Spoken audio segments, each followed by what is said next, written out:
Dans cette vidéo, je vais te montrer comment faire une bonne approximation du coefficient de corrélation linéaire d'une distribution de données à deux variables à partir d'une mise en situation. Voici le problème. Un économiste étudie les ventes quotidiennes moyennes d'un produit congelé en fonction de l'augmentation de son prix sur plusieurs années. Voici ces données. Donc, en observant le tableau, on se rend compte que plus le prix de vente augmente, puis plus les ventes quotidiennes diminuent. Mais est-ce que la corrélation est faible ou forte? Pour le savoir, on va calculer le coefficient de corrélation linéaire. On va le faire à l'aide de la méthode du rectangle.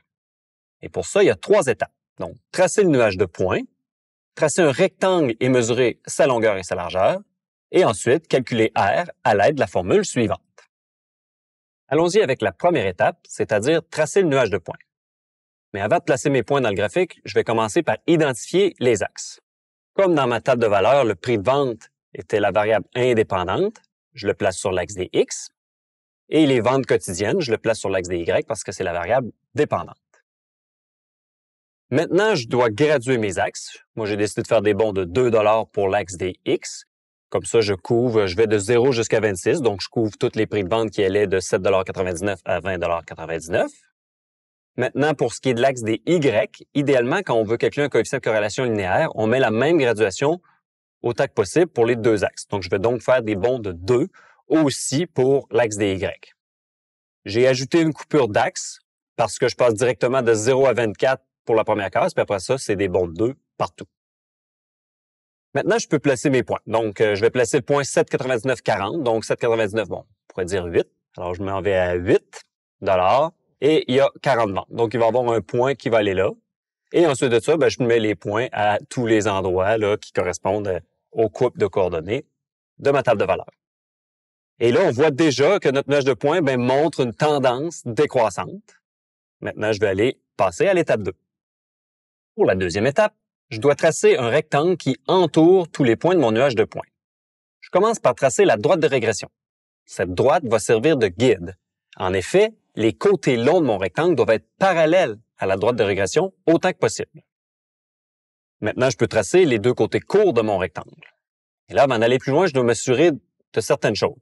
D'abord, tous les points doivent être à l'intérieur de mon rectangle. Il arrive parfois qu'on laisse un point à l'extérieur du rectangle parce que c'est une donnée aberrante. Donc, si j'avais un point vraiment éloigné des autres, je l'aurais laissé à part. Mais sinon, c'est pas le cas ici. Tous les points sont à l'intérieur de mon rectangle. Maintenant, je dois m'assurer que mon quadrilatère est bel et bien un rectangle et non un parallélogramme. C'est-à-dire que les côtés opposés doivent être parallèles et qu'on doit avoir des angles droits à chacun des sommets de mon quadrilatère.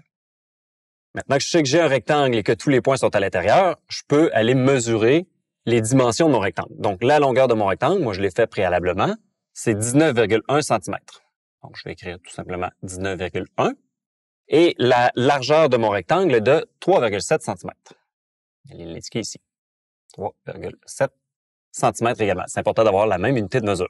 Maintenant, je peux passer à la troisième étape. À la troisième étape, je dois calculer le coefficient de corrélation à l'aide de la formule suivante. Je te fais remarquer que dans la formule, il y a le symbole plus ou moins. Ça veut dire qu'on doit faire un choix.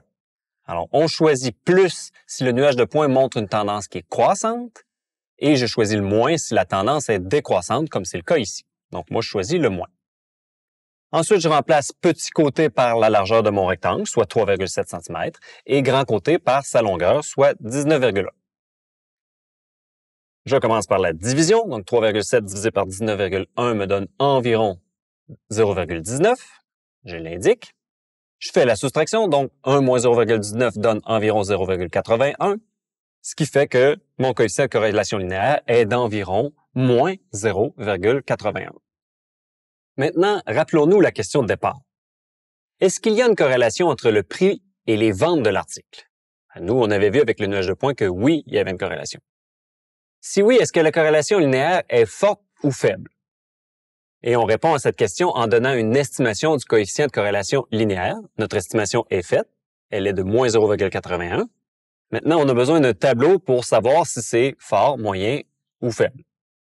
Alors, le tableau suivant nous donne des indications par rapport à ça.